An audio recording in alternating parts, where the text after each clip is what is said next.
Hi, friends. My name is Chris Kapp. I'm the Coordinated Entry Regional Manager for the Central Valley RAB.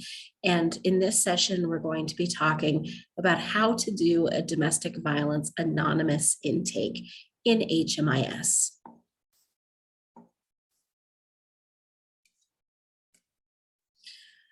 So as you see, we're looking at our HMIS client track. We're in the clients tab. And that is where, we find our coordinated entry homeless intake. Every once in a while at an access site, you are going to find someone who is fleeing domestic violence. Ideally, you're going to want to do a warm handoff to a local victim service provider or domestic violence hotline for them. We know that VSPs, victim service providers, know domestic violence better than any of us.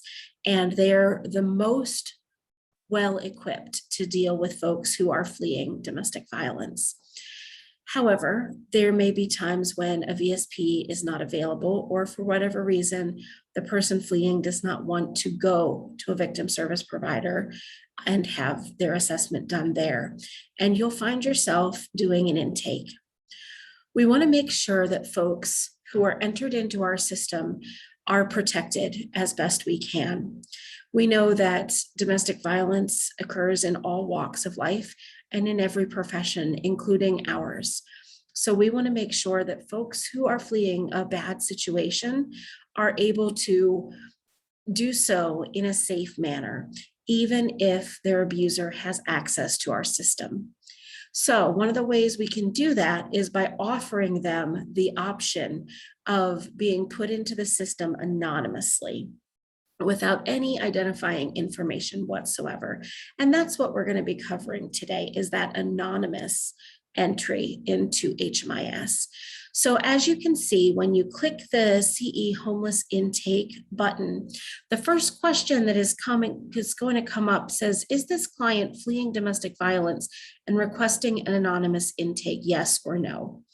If they are okay going in as their own name, and they don't fear that their abuser will find them using our system, you would put in their first name, their last name, and the letters DV in all caps after their last name.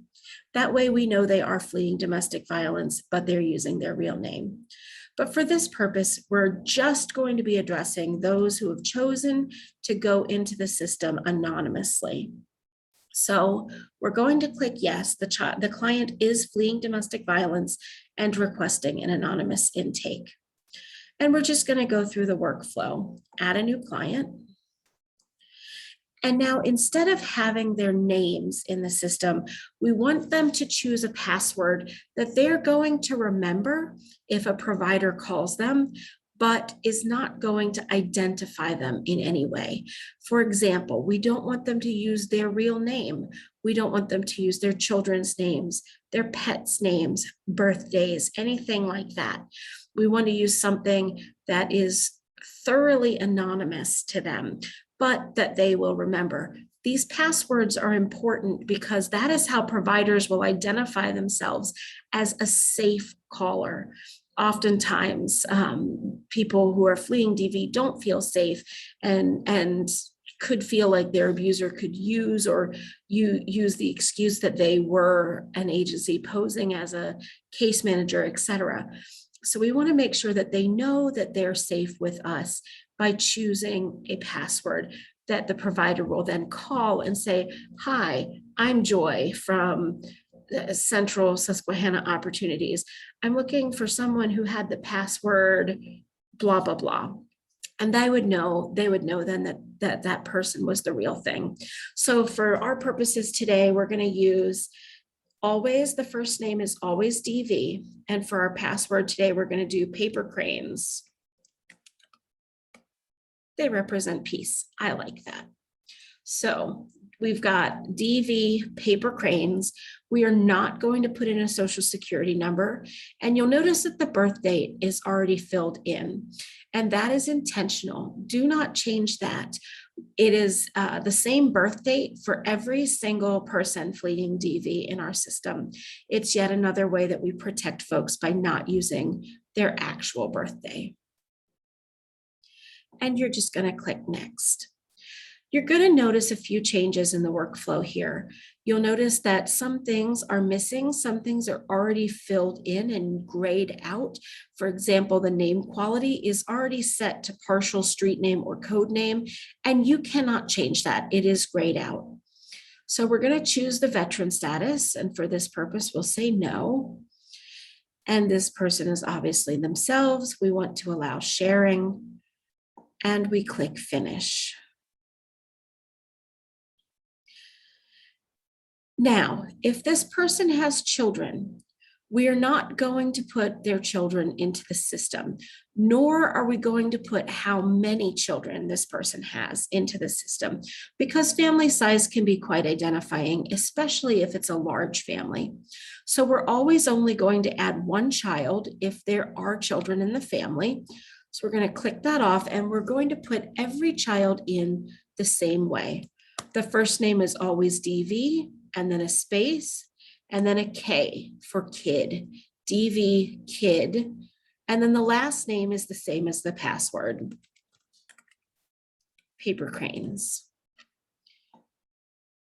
And now when you click off of that, it's going to come up as a search. There are no duplicates, so cancel out of that.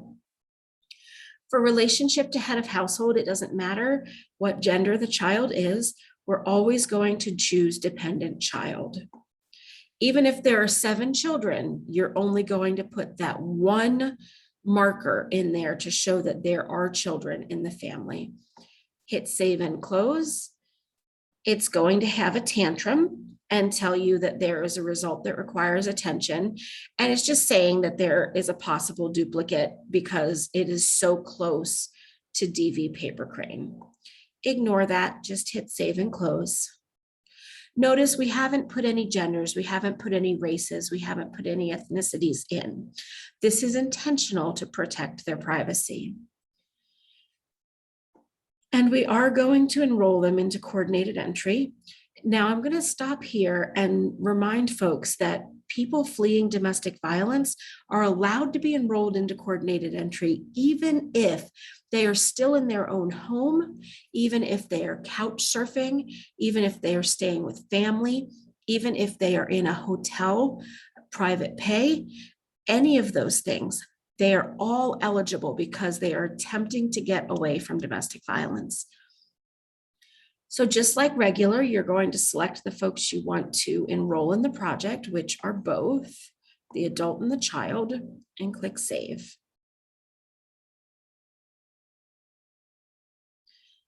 All right, now we're talking again about the adult in the family. Does the adult have a disabling condition? Yes. We'll notice that the client location is already filled into the Eastern COC. And now we're going to do the prior living situation. Where did you sleep last night? And let's say that this client is still in a house that they own and no ongoing housing subsidy. Have they stayed there less than 7 nights? No. Length of stay, we've lived in this house 15 years. Okay, 1 year or longer. And again, just like with a regular intake, we do not collect health insurance information.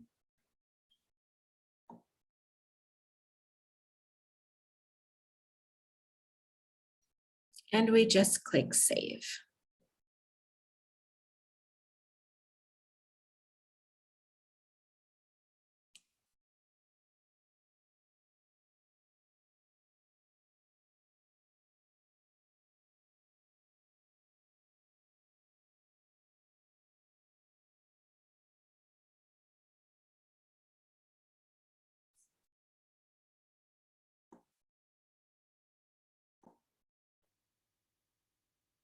Now we move on to the triage assessment. We see that the assessment date is filled in already, and we choose to connect to home for our assessment location.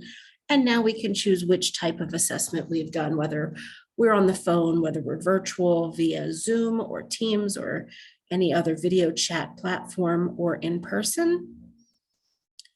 And we come down to our current living situation is, where are you going to sleep tonight? Let's say tonight they have fled to mom's house. And are they going to have to leave within 14 days? And let's say they were in, Schuylkill County.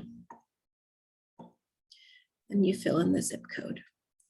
Now, because we don't collect ages on people who are fleeing DV, we can collect an age range. And this is important, especially if they are transition aged youth. But for this purpose, we'll say she's 25 to 30. We don't do anything with category of homelessness. And then for mental health diagnosis, we're going to say no for her. And now this is, where does she want to be? And this is more of a conversation. Is Schuylkill County still safe for this person? Or does she need to get out of the area completely? Let's say that she wants to get out of the area completely. So she would like to be in Juniata or Mifflin County. So I'm going to select Juniata and Mifflin County.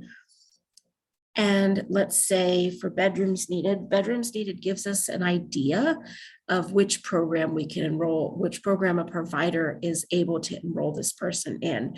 We don't want to have a provider call up someone who, for a program that is an SRO, only to find out that they need 6 bedrooms. So let's say that this person needs 3 bedrooms. And then we ask our serious medical condition question. And we click save. Now it's going to ask, do you want to complete a housing needs assessment? This is our VI SPDAT, and the answer is going to be yes, and we will discuss the VI SPDAT in the next video. Thank you for watching, and please stay tuned for the next module.